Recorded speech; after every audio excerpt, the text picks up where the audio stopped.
Ads बीमारी को couples जितना छुपाते हैं, यही कारण है कि आज इस बीमारी से संक्रमित लोगों की संख्या बढ़ती जा रही है।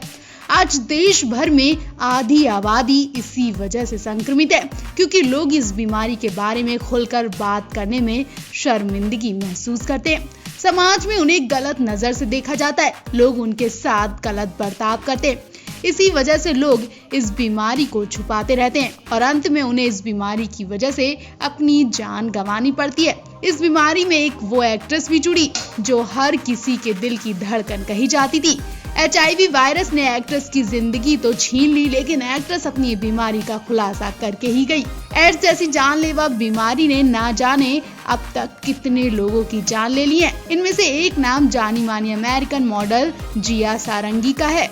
जिया सारंगी मॉडलिंग की दुनिया की क्वीन मानी जाती थी। उनका जन्म 29 जनवरी 1960 को हुआ था। उनके पिता रेस्टोरेंट के मालिक थे और माँ हाउसवाइफ थी। जब जिया 11 साल की थी, उनके माता पिता एक दूसरे से अलग हो गए थे। माता पिता के तलाक के बाद जिया अपने पापा के साथ रहने लगी। वो अपने पिता के साथ रेस्टोरेंट में काम में हाथ बटाती थी। 16 साल की उम्र में उन्होंने मॉडलिंग की शुरुआत की और वो 1976 की गर्मियों का वक्त था।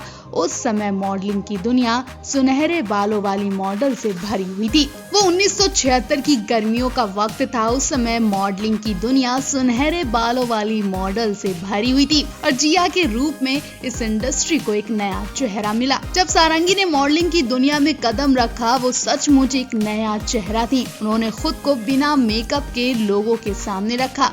देखते ही देखते वो अमेरिकन की सुपर मॉडल्स में से एक बन गई। हर कोई उनकी एक झलक पाने को बेताब रहता था। हर लड़की उनकी तरह बनना चाहती थी। 18 साल की उम्र में ही जिया सारंगी उस समय सबसे ज्यादा भुगतान पाने वाली मॉडल बन गई।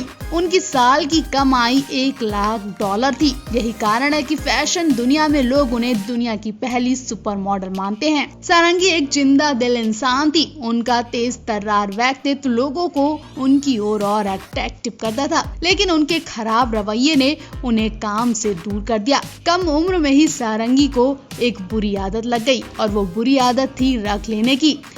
धीरे धीरे उनका करियर रग की वजह से ढलान पर आने लगा। 1981 में उन्हें रग लेकर गाड़ी चलाने के आरोप में गिरफ्तार भी किया गया था। 1985 में निमोनिया की वजह से उन्हें हॉस्पिटल में एडमिट करवाया गया, जहां डॉक्टर्स ने उनकी बॉडी में HIV वायरस पाया। इसके कुछ समय बाद ही यानी 18 नवंबर 1986 को उनका निधन हो गया। फैशन की दुनिया में किसी को भी उनकी मौत की खबर नहीं मिली, इसलिए उनके अंतिम संस्कार में कोई भी शामिल नहीं हो पाया। एक जमाने में मॉडलिंग की दुनिया में राज करने वाली जिया की मौत भी ऐसी नसीब हुई। जिया के जीवन पर फिल्म भी बनाई गई, जिसमें एंजेलिना जॉली ने उनका किरदार निभाया। तो इस एक्ट्रेस को लेकर आप भी अपनी राय जरूर दें। राजस्थान के जयपुर के मशहूर कव्वाल फरीद साबरी ने भी आज दुनिया को अलविदा कह दिया है। बताया जा रहा है कि साबरी बिल्कुल ठीक थे। ऐसा लग ही नहीं रहा था कि उनकी तबीयत भी खराब हो जाएगी, लेकिन अचानक से रात में साबरी की तबीयत इतनी ज्यादा बिगड़ी कि उन्हें आनन फानन में हॉस्पिटल ले जाया गया, जहां साबरी ने दम ही तोड़ दिया। दावा किया जा रहा है कि फरीद साबरी को निमोनिया की शिकायत थी। उसके जाने की वजह भी निमोनिया को ही बताया जा रहा है। फरीद साबरी के भाई अमीन साबरी ने जानकारी दी कि उनके भाई की तबीयत अचानक बहुत ज्यादा खराब हो गई। इससे पहले ऐसा नहीं लग रहा था कि उनकी तबीयत इतनी बिगड़ जाएगी।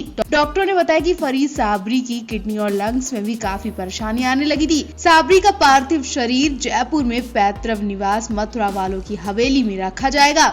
आज दोपहर बाद साबरी का जनाजा घाट गेट के मिस्किन शाह कब्रिस्तान ले जाया जाएगा।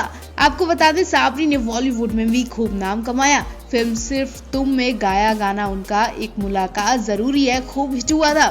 फिल्म हीना में भी उन्होंने एक कव्वाली गाई थी, इसका नाम था देर ना हो जाए। ये भी खूब हिट हुआ था। साबरी ब्रदर्स लाइव परफॉर्मेंस भी देते थे। उनकी कव्वाली देश विदेश में खूब फेमस थी। साबरी के जाने से इंडस्ट्री में शोक मनाया जा रहा है। अभी हाल ही की बात करें तो लॉकडाउन में नेट थिएटर पर आयोजित कार्यक्रम में फरीद साबरी ने अपने भाई अमीन साबरी के साथ कव्वाली का ऐसा रंग जमाया था कि दर्शक वाह वाह कर उठे थे। भाई फरीद ऐसे फनकार थे कि उनकी कोई भी एक बार गायकी सुन लेता था तो वो उनका दीवाना हो जाता था। सुबह का सूरज निकलने से पहले ही बुरी खबरों का सिलसिला शुरू हो गया। हर रोज बुरी खबरें आ रही थी कि आज फिर मशहूर एक्टर किशोर नंदलास्कर को लेकर बुरी खबर आ गई। दरअसल खतरनाक बीमारी के चलते किशोर का निधन हो गया। वो 81 साल के थे। रिपोर्ट पॉजिटिव होते ही उन्हें थाने के एक अस्पताल में भर्ती करा दिया गया था, जहां इलाज के दौरान उन्होंने आखिरी सांस ले ली। किशोर के जाने की खबर उनके पोते अनीश ने पुष्टि की। अनीश ने बताया कि बीते हफ्ते बीमारी के कारण दादाजी को अस्पताल में एडमिट कराया गया था। उनका ऑक्सीजन लेवल बिल्कुल गिरता चला जा रहा था। इस कारण उन्हें सांस लेने में बहुत तकलीफ हो रही थी। किशोर मुंबई के नागापाड़ा में रहते थे।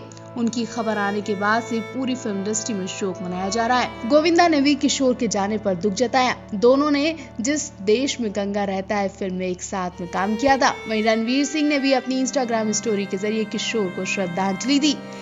फिल्म वास्तव, सिंघम, सिम्बा जैसी कई फिल्मों में बेहतरीन किरदार निभाने वाले एक्टर किशोर संजय दत्त के साथ भी काम कर चुके हैं और फिल्म वास्तव के दौरान किशोर और संजय की अच्छी दोस्ती हो गई थी।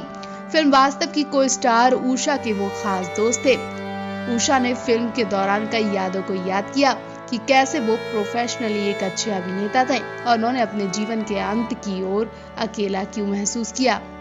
किशोर ने साल 1989 में आई मराठी फिल्म इना मीना डीका से करियर की शुरुआत की थी। इसके बाद उन्होंने वास्तव, सिंगा, सिम्बा, खाकी जैसी कई बड़ी हिंदी फिल्मों में काम किया। साल 2000 में आई बॉलीवुड फिल्म जिस देश में गंगा रहता है उसके किरदार के लिए उन्हें खूब सराहा गया। खबरों की माने तो वो लग्जरी लाइफ जीना पसंद करते थे। उनके मुंबई में 3 बंगले हैं, जिसमें एक में तो उनका परिवार रहता है, बाकी किराए पर दिए गए। उन्हें कारों का भी बहुत शौक था।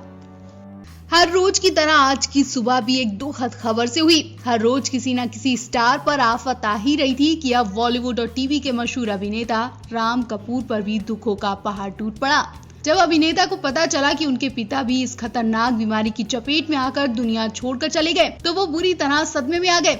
राम कपूर के पिता का नाम अनिल कपूर था।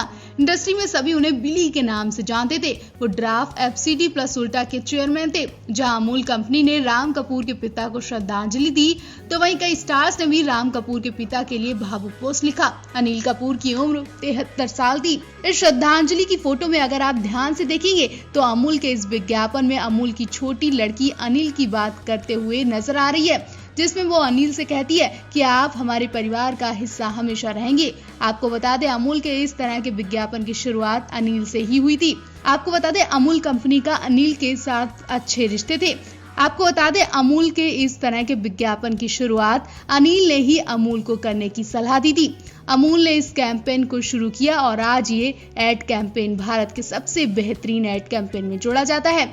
जहां राम कपूर ने भी अपने पिता के लिए किए गए इस पोस्ट को सम्मान दिया। उन्होंने सोशल मीडिया पर इस पोस्ट को शेयर करते हुए लिखा, मेरे पिता के लिए अमूल ने जो श्रद्धांजलि अर्पित की है उसके आगे मैं निशब्द हूँ। ये सच है कि आप एक सच्चे लेजेंड थे पिताजी। मुझे आपकी बहुत याद आती है।